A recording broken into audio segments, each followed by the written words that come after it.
What is the symbolism of Neuralink? What's the symbolism of Neuralink? Asks Matt. Yeah. Well, What does that even? I don't even know what the question means. well, I know I what the think they're Neuralink trying is, to but- understand what it means that we're merging with computers. You know. How do you feel about that? Well, I mean, we're already doing it. yeah, we're already This doing is it. part yeah, of my so arm. I think that it's definitely, like you said, it's a process that's been happening for a while, like the technification of the human. It's in some ways, the way that I understand it is that it's this idea of the garments of skin in Scripture, right? The idea that we add things to ourselves in order to make us more powerful and also to protect us, against the world outside. Mm-hmm. It's a tricky process, but for sure, this has definitely been out of control. Like, it's definitely out of control. And so I think the idea of Neuralink is mistaking power for wisdom, just like most technology, actually. It's the idea that if I could have a processor in my mind, then I would all of a sudden be this greater person, and that's just not the case, because that's actually has nothing to do with being human, or like what it is that you find valuable in being human. And Neuralink's not going to make you a better person or a better father or a better husband or just a better human being. It's just going to make you more powerful. So I think that in Neuralink, we see the extreme version of what technology always does, which is it just makes us more powerful. And if we don't have the wisdom to implement it, then it's actually quite dangerous. And so I was showing my wife the other day ChatGPT. Yeah. And they have this new feature now where you can like talk. You can talk to it. Yeah. And that's wild. And like you can interrupt it and it'll stop and talk back to you. And I'm like, how long until we're embedding this in dolls in our house that we talk to, and then robots that walk around that we chat with? Yeah. Have you thought a lot about how, in 50 years from now, what do you think we're going to be seeing? No, I don't think it's sustainable. I think that it will get out of control, but I don't think that this is human. What does that mean, out of control?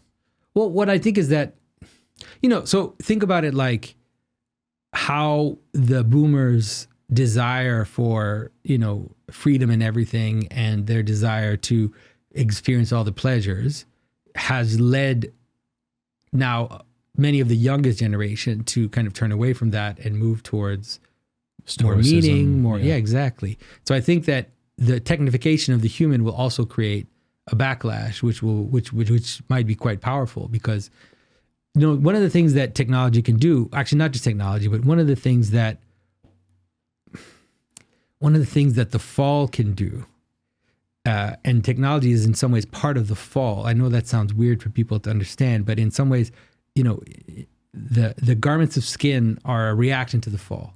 Right. So Adam and Eve fall, and then God covers them in order to protect them from the outside world, which is now hostile to them, and then that becomes a city. Cain builds a city, and then that becomes technology and becomes civilization. And so in some ways, how can I say this? Like, because of this increase in power and this increase in facility, one of the things it does is it can make us act more deliberately than our ancestors. That is possible. So it's simple. Like in a village in an ancient world, there was just a limit of what was possible. So because of that, the church was the highest building, and just naturally you would have to interact with others, and they would create a kind of harmony around you with people, because it just was necessary. If you wanted to survive, you had to do it. And so you kind of embody these principles almost naturally. Yeah. What technology does is it makes it possible not to embody those things. Yeah. So you can end up alone in your house, order from Amazon every day, not talk to anyone for years if you want to. You could just live there and be completely isolated from everyone. And so what it does is it forces people to be more deliberate. We have to now be more deliberate about community. We have to be more deliberate about our relationships. And so I think that can become a good thing. It won't necessarily become a good thing, but for some it will. For some it'll be a kind of, it'll turn the fall into a kind of self-awareness that is positive, but a lot of people will get lost in the process. That's for sure.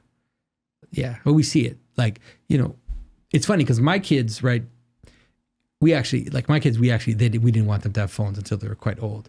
And it's complicated. Our life was complicated. We had a big crisis in our life that forced us to put them in school. And then in school, they had to have a phone. Like even the teachers wanted them to have a phone, you know. But now my own kids, you know, they realize. And so they are the ones managing their own screen time. They're like, every day they're watching their screen time and they're like, I need to take 15 minutes off, half an hour off. Like they're just like trying to reduce their own screen time because they, in some ways how can I say this? It's like they have to be deliberate about things. Like now they have to, you know, before when I was a kid, I would just go outside and there'd be kids there. Yeah. And then I would just play with them. Yeah. And it was just normal. But now there's no one outside. And so my kids, they have to be deliberate about their friendships. They have to be deliberate about their relationships. And so I think that it can be an opportunity for great growth, but. Yeah, it's a good point. I mean, you think of like men's groups. You know, like exactly. Bible studies, like these things. I don't know. Did my dad have men's groups? No, he probably just had men that he had to interact with because that's the way life was. And so there's something about it that, it's funny because in some ways it shows that we're weakened. You know, the fact that we need men's groups means that we're weakened. But it also means that there's an opportunity, like I said, to become more, to be more deliberate about our relationships. So, you know, trying to turn this Neuralink thing into positive. Right, so it's helpful. I'm glad. Yeah, it's not easy. Yeah, but I'm not getting the Neuralink, folks. It's not happening. Hey, thank you so much for watching. Before you go, do us a favor, leave a comment, let us know what you thought of the video, like, and subscribe.